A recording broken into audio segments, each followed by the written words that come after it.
Let's just be honest here. Food is getting expensive. And one alternative, of course, is to grow your own food, right? We're about 2 generations from growing our own food as a regular habit. We rely on grocery stores, and of course, sometimes we even use farmers markets.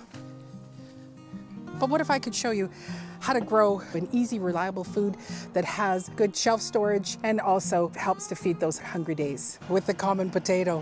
What are we doing today, Maureen? And if you grew up like I did, your parents would go out, dig trenches, and put in potatoes. And I'm gonna actually show you the easy way, low maintenance, no dig to grow potatoes. All you will need is a bag of seed potatoes and a bale of straw. I'm not gonna fool you by saying, oh, gardening is easy, it's so simple, it's, no, it's hard work.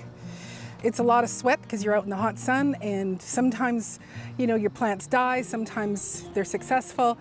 But the one thing is that it is so rewarding when you pull something out of your garden, cook it up and put it on your plate. You know that it has no pesticides, no herbicides, nothing in it at all. It is just pure, clean food, and it's fresh. It wasn't grown in some other country, picked while it wasn't ripe, given chemicals to help it ripen, and then shipped over to you. It's just fresh, clean food. The way I'm going to show you how to grow potatoes is called the Ruth Stout method. And it's where you grow your vegetables in straw or hay. I believe I have hay. And I have seen the price of straw bales and hay bales go up, but we were fortunate to find someone that had some spoiled hay, or the horses didn't like it, and we were paying $6 a bale. And now my bag of potatoes, it's about 6.6 pounds, and that was $15. So for basically about $20, and each potato plant that I plant will yield about 5 pounds or more of potatoes. So for my $20, I'm gonna get a lot of potatoes where we can eat throughout the summer, and with the leftovers, I can store them in a cool, dry place, and we can eat them through the fall and winter. I've been growing my potatoes this way for the last 5 years. Now what you're seeing here are potatoes that got left from last year. We threw the straw over top of them, and of course they have sprouted and grown. But there's all those little places where there isn't any potatoes that I'm going to have to put them in. So I'm going to show you how I do it. This is some rogue potatoes that got left over here in my boulevard. So they're growing. We'll have to pick them at the end of the season. The first year that I planted potatoes in the Ruth Stout method, we just put the straw down, and we were doing it in the summer. So it would be like now if you were just going to be starting. But your best bet is to actually put the straw down in the fall so that it's making a great barrier above your soil, and it's going to keep that moisture in. And that's one of the great things about this no dig. You don't need to water because it's going to keep that water retention. Last year, these are just some potatoes that would have gotten missed, and they've already come up.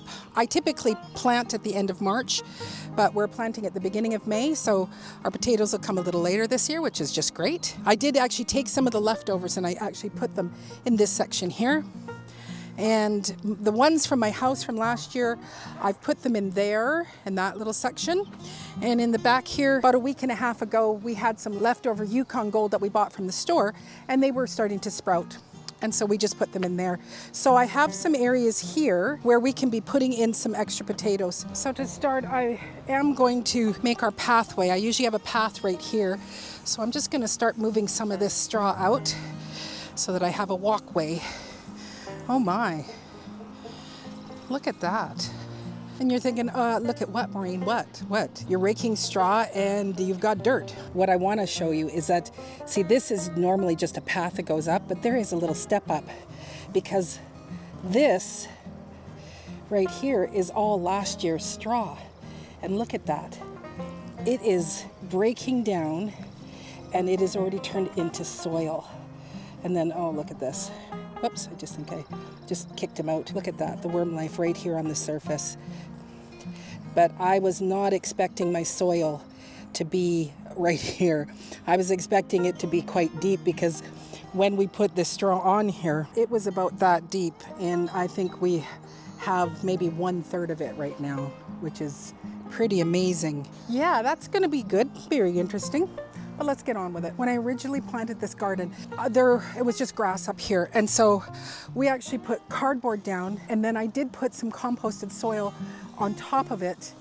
and then we planted our potatoes, and then we topped it with the straw. So if you're doing it for the first time and you don't want any no-dig, again, cardboard down, do get some compost or some sort of soil on top of it, lay your potatoes down, throw the straw on top.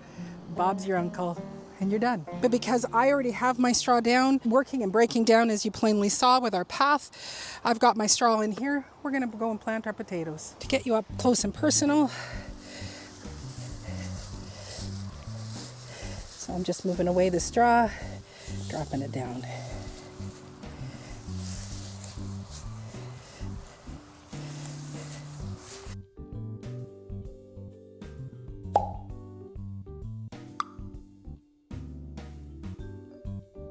So there, we've got them all planted. Lastly, I'm going to add some more hay to this because I really wasn't expecting it to be broken down so much. So I do want to add more. This is your first time to use the Ruth Stout method for planting your potatoes, and you're starting with, you've got some grass and you've put your cardboard, you put some soil, threw your potatoes on. That way you can just throw the straw, the hay right on top. But because this is already established, then I just have to wiggle my hand down into, once I get to the soil. And right now the soil is damp, it's cold, it's beautiful and healthy. But I do want to add some more hay to this because as they grow, I'm going to actually take the hay and start mounding up around them and to support them while they're growing. So I want to already get my next straw bale on there. So this is some spoiled hay because it's been sitting out, so it's gotten damp. And so I'm just kind of loosening it. Some of it I'm not, just because I'm that kind of lazy. If it's your first time, of course, you can just throw it right on the potatoes. But because I already have some potatoes in here, I'm wanting to kind of build up around them already, and I'll show you that in a minute. But I just want to get adding in some extra. And this is going to save me time that, as they all sprout and come up, well, then I can easily just use what's here. I don't have to bring it out later. It would have had a chance to do some drying because right now it's still wet. Like there's this section here. It's all very, very damp. It's quite heavy. I had to use the wagon to bring it down. So these ones here, I've got some potatoes here that are not as up as the other ones. So I'm still, letting them peek out because that'll encourage them to grow. But where I have planted the new ones, I want that just to be mounded up, and it'll just basically go down just on its own. And I had a lot of extra bales this year because I got them as a Christmas present, 20 bales of straw because they were so cheap. I made my paths pretty wide. I am second guessing myself, wondering, did I really need them that wide? Because that could just be, more potential for more potatoes. So we just want to get lots over here because this area doesn't have as many potatoes from last year coming up yet. But I do have a few, but I just want to make use of this whole bale because I still have more. I always find that when I'm doing this, my ends, where the ends are, they seem to kind of diminish. So I'm gonna kind of be stacking the ends here with extra.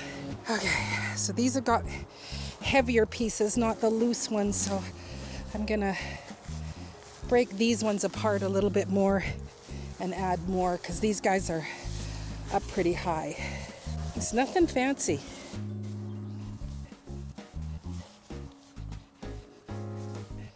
And I just got this extra piece. I always save the twine. Comes in handy.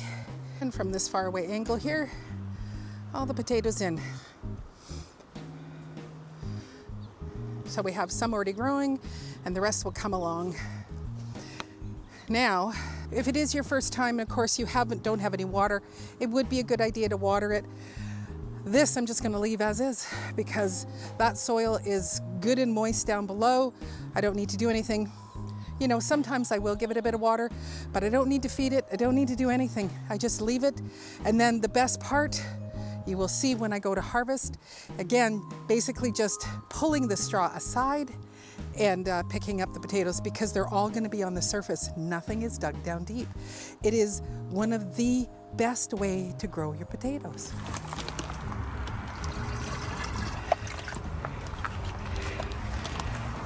Poo-poo juice. Lastly, I'm going to start conditioning my straw bales that are here because we're going to be growing in them this year. Because of the abundance of straw bales that I had, I decided instead of growing in the soil, we're going to grow into these. So we have to check out and see what's going to be planted in these straw bales that we're going to be growing this summer. Anyway, I hope you're having a great day wherever you are, and I look forward to seeing you on the next video. So do subscribe and ring that notification bell so you don't miss out on all the exciting things, like what you're gonna grow in those straw bales. Take care, God bless.